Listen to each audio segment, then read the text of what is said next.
오늘 우리에게 주신 하나님 말씀은 요한복음 8장 1절에서 18절까지 말씀입니다.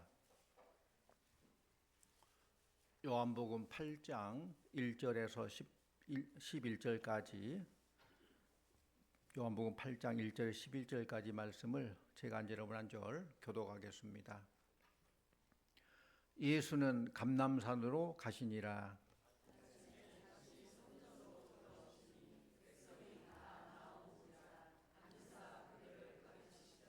서기관들과 바리새인들이 음행 중에 잡힌 여자를 끌고 와서 가운데 세우고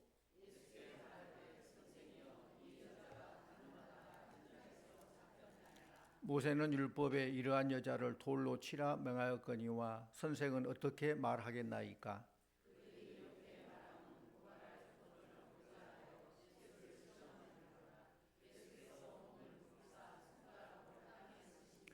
그들이 묻기를 마지 아니하는지라. 이에 일어나 이르시되 너희 중에 죄 없는 자가 먼저 돌로 치라 하시고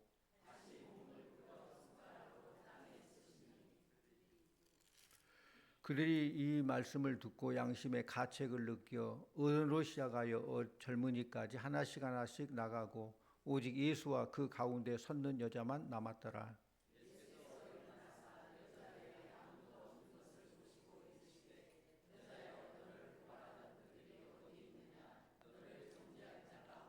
합니다. 대답하되 주여 없나이다. 예수께서 이르시되 나도 너를 정죄하지 아니하노니 가서 다시는 죄를 범하지 말라 하시니라. 아멘. 할렐루야. 찬양대에 찬양이 있겠습니다.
아멘. 감사합니다.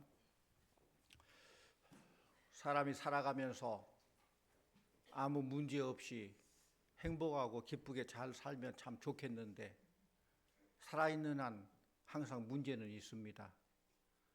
과거에도 문제가 있었고 지금도 우리가 문제 속에 살고 있고 앞으로도 마찬가지로 문제 속에 살게 될 것입니다. 많은 문제들이 있죠. 가정 속에서도 여러 가지 얽힌 문제들이 있고 자녀들과의 문제도 있고 먹고 살다 보니까 생업의 문제들도 있고 사람은 사회적 동물이기 때문에 인간관계 속에서 얽힌 문제들도 있고 많은 문제들이 있는데 이 문제를 해결하는 방법은 뭘까? 기도와 용서인 줄로 믿습니다. 하나님과 관계 속에서는 기도를 해야 돼요. 가로막힌 것이 뭐가 없는가 그걸 정리하고 또 사랑과 관계 속에서는 용서하고 사랑해야 돼요. 막힌 것들을 허물어야 돼요. 그것이고 사순절 첫째 줄이신 하나님의 말씀이에요. 잘 생각해 보면은 용서는 그 사람을 위한 것이 아니라 나 자신을 위한 거예요. 나 자신을 위해 용서하는 거예요. 왜냐하면은 상대방을 용서하지 못하고 그런 미운 감정이 내 안에 있으면은 그 감정이 내 육신과 정신 생활에 나쁜 영향을 주기 때문에 그렇습니다. 그러므로 용서는 나를 위한 것입니다. 어떤 여자분이 평소에는 건강해서 생활을 잘 했는데 갑자기 먹기만 하면 토하기 시작해요. 그래서 이거 문제다 하고 병원 찾아가서 이런저런 검사를 다 해봤는데 원인을 알 수 없는 거예요. 병명을 알 수 없어요. 그래서 신경정신과에 가서 심리검사를 해봤어요. 그래도 하나 문제가 발생한 거예요. 문제가 나온 거예요.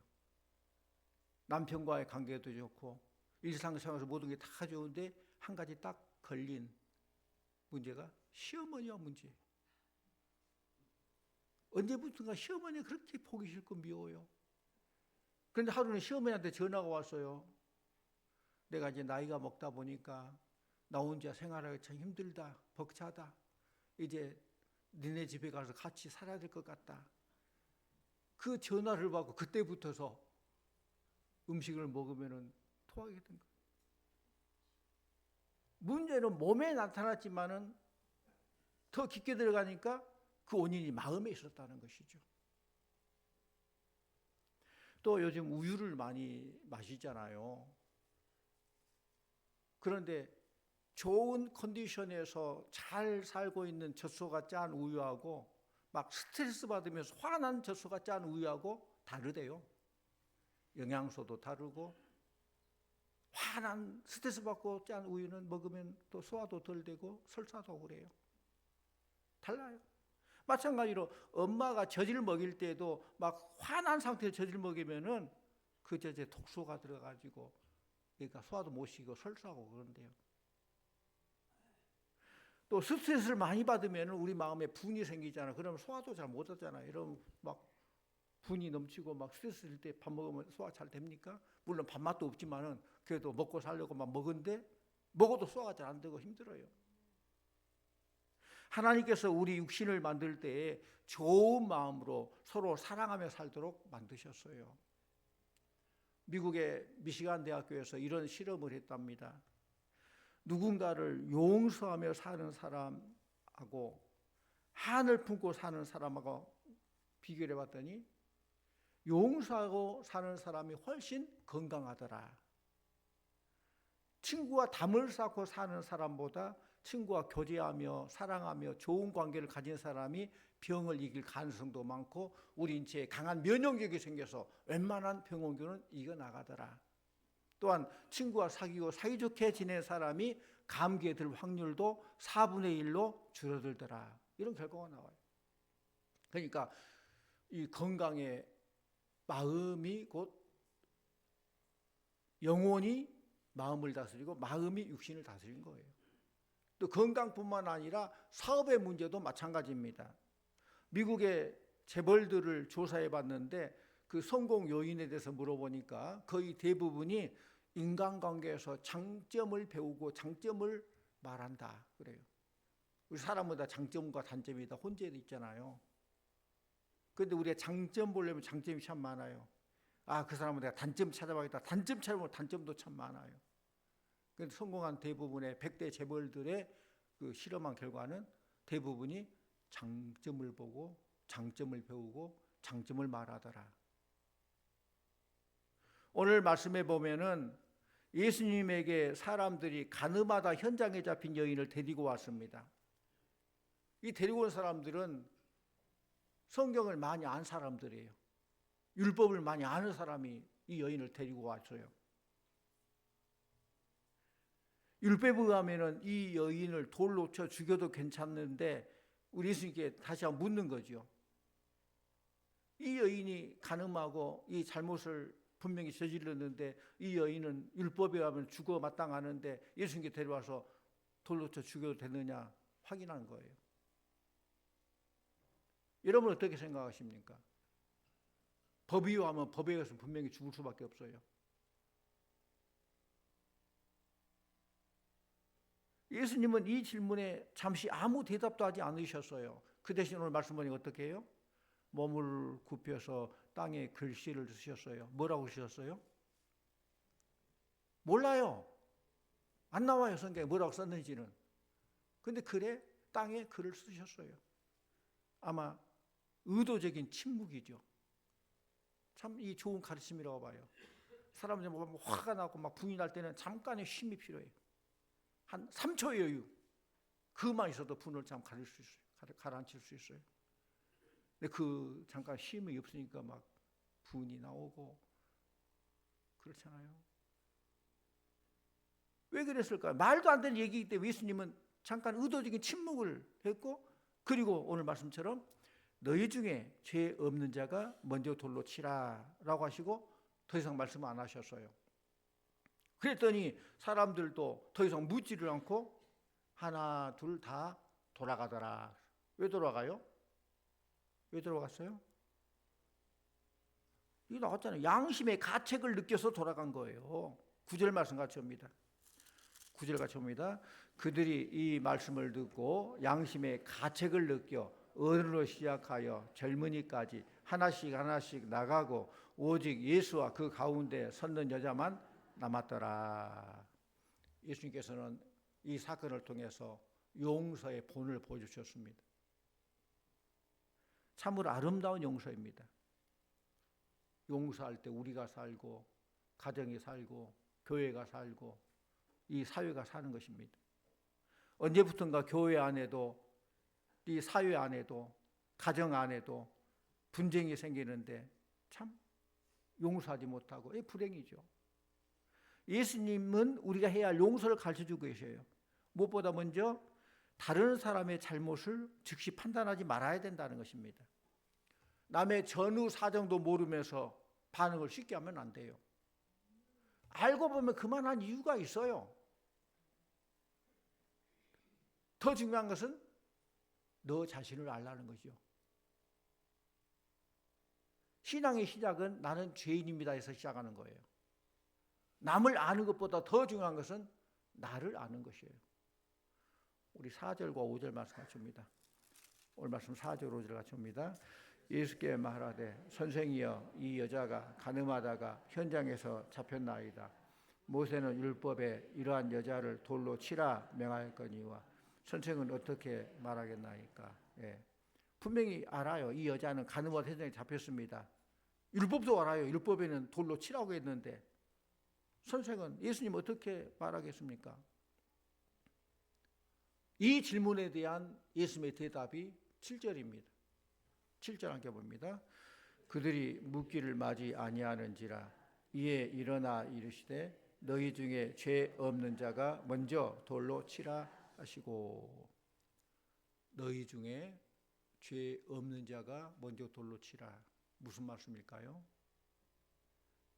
남을 보기 전에 너 자신을 먼저 봐라. 너는 죄인이 아니냐? 그런 뜻이죠. 거의 대부분의 사람들은 남의 허물과 잘못에는 분개하면서 자신의 허물과 잘못에는 얼마나 관대한지 몰라요. 반대로 남에게는 나에게는 철저하고 남에게는 관대해야 돼요. 한번 따라하죠. 나에게는 철저하고 남에게는 관대하자. 그렇게 사시기 바랍니다. 하나님과 관계에서 무슨 죄가 없는가? 나에게는 철저히 작은 죄라도 보고 회개하고 철저해야 되고, 남에 대해서 좀 관대하게 용서해주고 사랑을 그려야 되는데 반대인 경우가 너무 많죠. 남의 조그만 가지고 그냥 티를 잡고 철저하게 남을 정죄하고, 나에 대해서는 얼마나 관대한지 몰라요. 다 합리화시키면서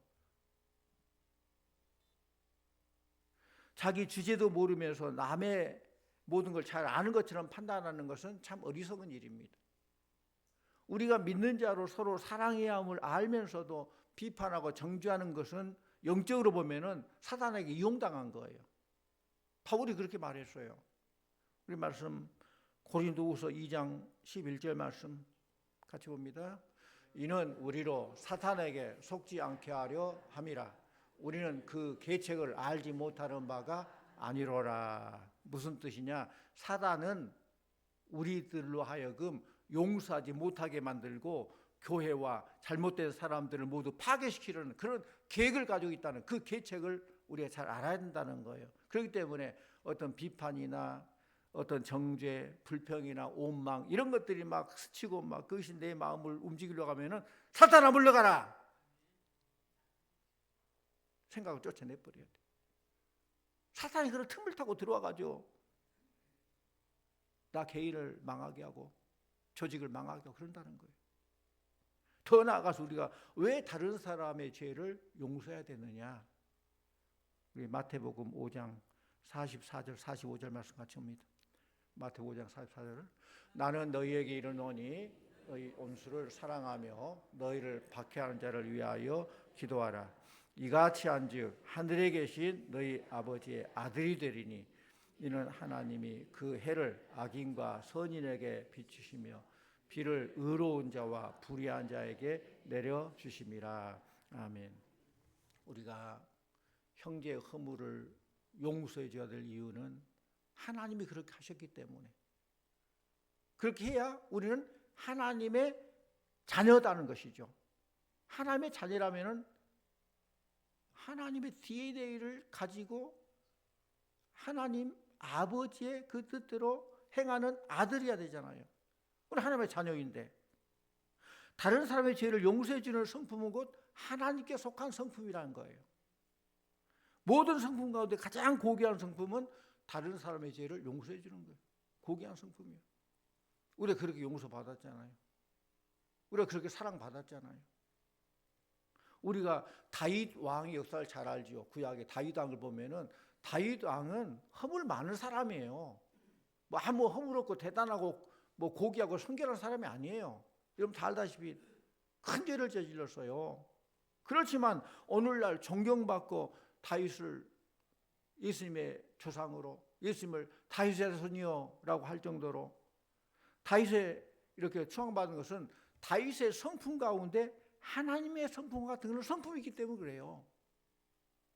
다윗의 성품이 하나님의 성품을 닮았기 때문에. 다윗의 부하가 사울을 죽이자고 제의하죠. 다윗이 지금 사울왕에 의해서 쫓겨다니죠. 죽을 위기에 처해 있죠. 그럼 어떻게든 살아남아야 되잖아요. 부하가 말합니다. 아, 찬스입니다. 사울왕 우리를 잡으려고 하는데 지금 우리가 사울을 죽일 기회입니다. 어떻게 죽입시다. 하니까 다윗이 뭐라고 그래요? 거부하죠. 우리 사무엘상 26장 11절 같이 봅니다. 내가 손을 들어 여호와의 기름 부음 받은 자를 치는 것을 여호와께서 금하시나니 너는 그의 머리 곁에 있는 창과 물병만 가지고 가자 하고.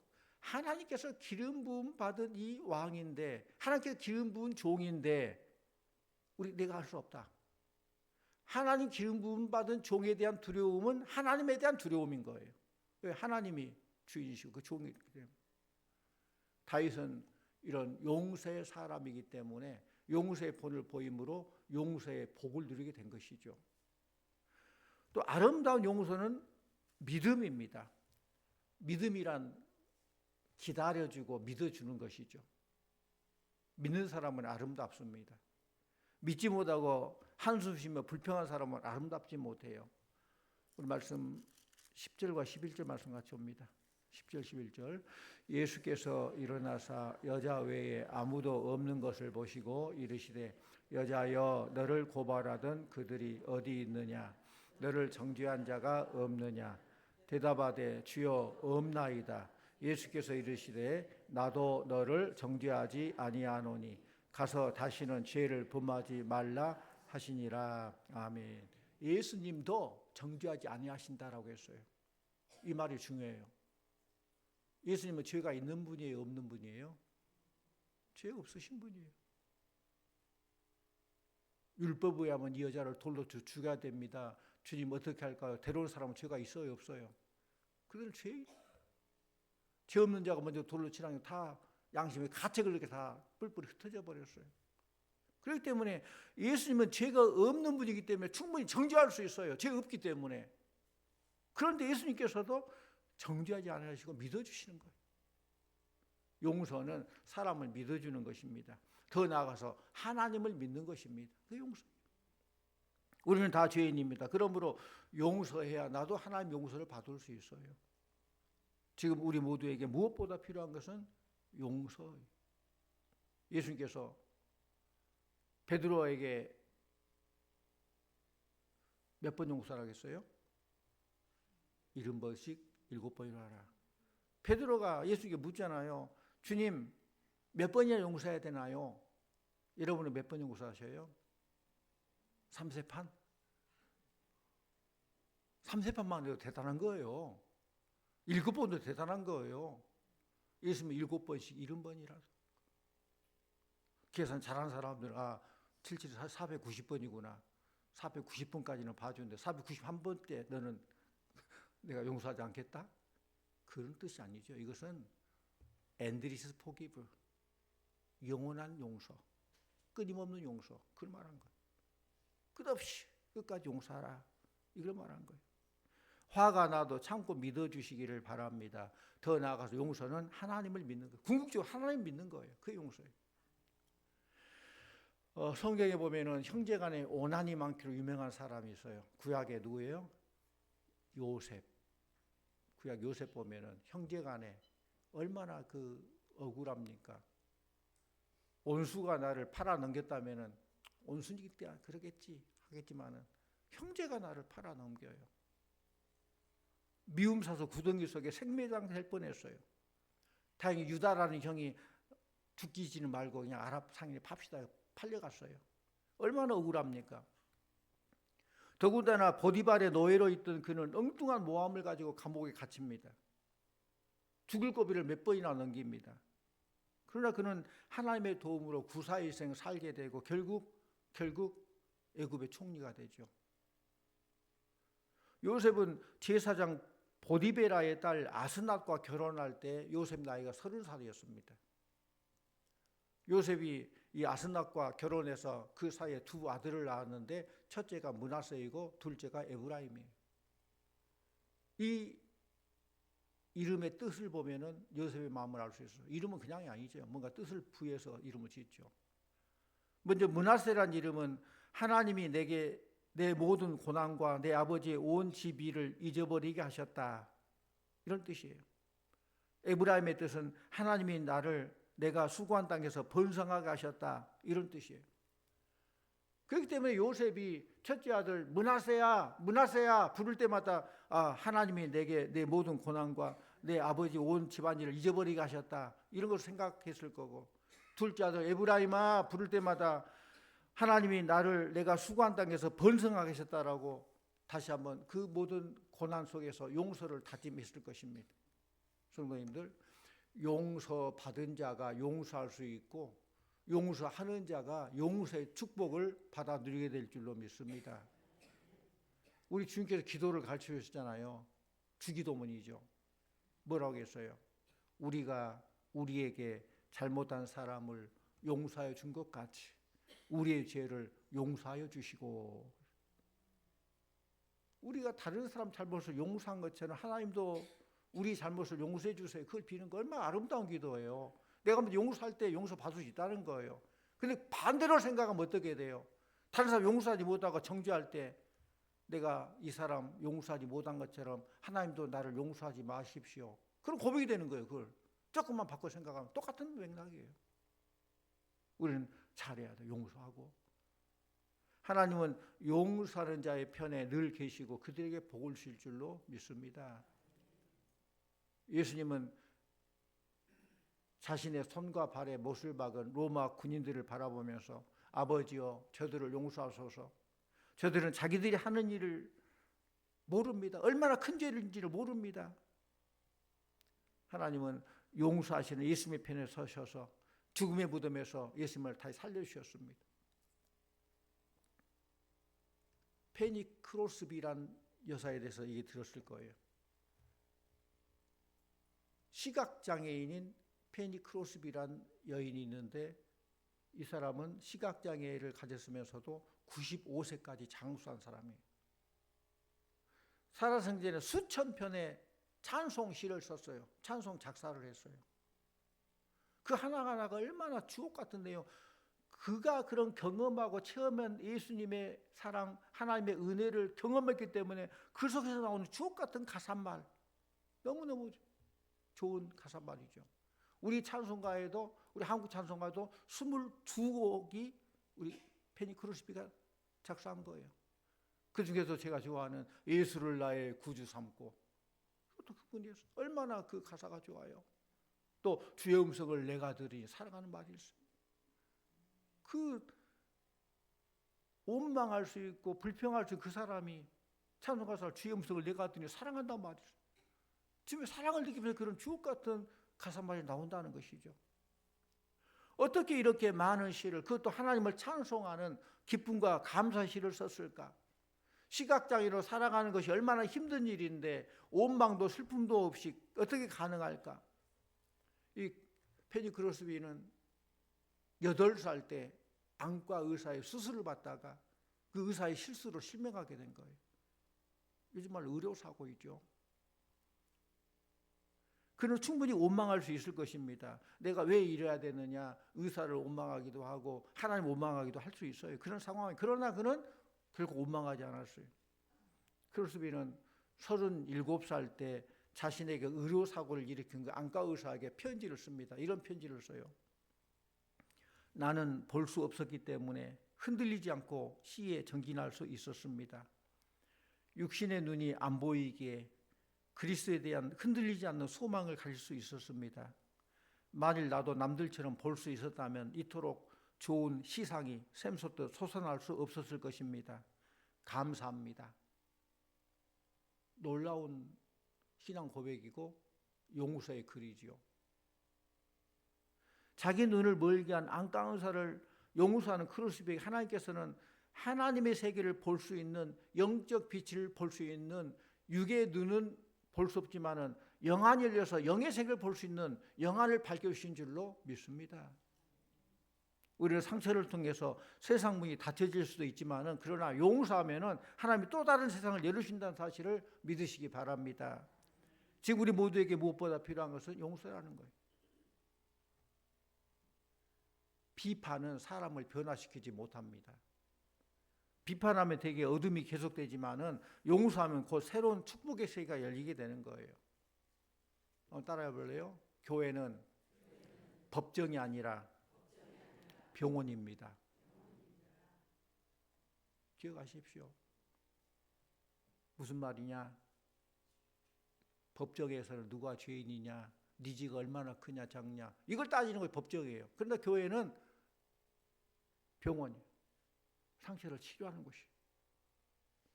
예수님 앞에 선 여인은 죄인이었지만은 예수님은 그 여인을 환자로 알고 품어주시고 치유해 주셨어요.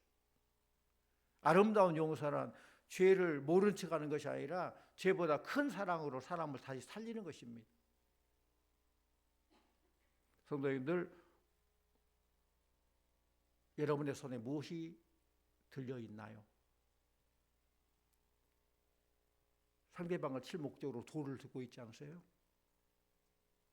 물론 돌 들고 있는 사람은 없을 거예요. 그러나 우리에게 보이지 않는 돌이 있어요. 말로 던진 돌, 판단으로 던진 돌, 침묵으로 던진 돌, 아, 저 사람 원래 그래 하면서 낙인시킨 그런 돌, 가정에서, 교회에서, 직장에서 우리는 너무 쉽게 돌을 집어듭니다. 그렇게 말하죠. 그게 사실이잖아. 당신이 잘못했잖아. 내 말이 맞잖아. 그러나 예수님은 묻지 않으셨습니다. 정말 예수님 물으신 것은 단 하나. 너는 정말 돌을 들 자격이 있느냐? 너 자신을 보라는 거예요. 성도님들, 아름다운 용서는 돌을 내려놓을 수 있는 용기예요. 용서는 쉽지 않습니다. 그래서 용서는 감정이 아니라 결단입니다. 용서는 상대가 변했기 때문에 가능한 것이 아니라 내가 하나님 앞에 다시 서기 때문에 가능한 거예요. 하나님과 관계 속에서 가능한 거예요. 우리 용서할 때 상대는 다시 설 기회를 얻고 난 하나님의 은혜 자리에 서게 되는 것입니다. 예수님은 여인을 풀으시면서 분명히 말씀하셨어요. 가서 다시는 죄를 범하지 말라.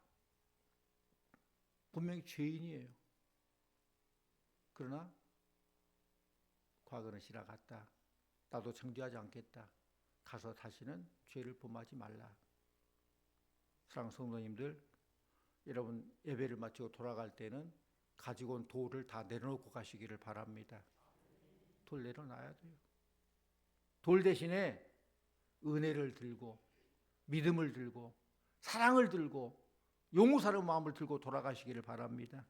이제 우리 모두 용서로 용서받은 사람으로 용서하며 하나님의 축복을 누리는 우리 성도님들, 이 사순절 기간 하나님과 관계 속에서 막힌 것들을 허물고 사랑과 관계 속에서 막힌 걸 허물고 진정으로 우리가 날마다 예수님 닮아가는 성화되어가는 축복된 사순절이 되시기를 간절히 축원합니다. 기도하십시다. 사랑의 아버지 하나님, 주님의 십자가 사랑을 묵상하며 보내는 이 사순절 기간 예수님을 본받기를 원합니다. 우리가 들고 있는 돌을 내려놓게 하여 주시고 그 대신 십자가 은혜를 붙들게 하여 주시옵소서. 이제는 우리도 정죄의 자리가 아니라 용서의 자리에 서게 하여 주시고 상처를 남기는 말이 아니라 사람을 살리는 말을 하게 하여 주시옵소서. 우리 안에 남아있는 미움과 분노, 용서할 수 없다고 여겼던 그 마음까지도 주님의 은혜로 어루만져 주시옵소서. 주님, 이제 가서 다시는 죄를 범하지 말라 하신 말씀처럼 용서받은 사람처럼 은혜 입은 사람처럼 새로운 삶을 살아가는 복된 성도들 다 되게 하여 주시옵소서. 예수님 이름으로 기도하옵나이다. 아멘.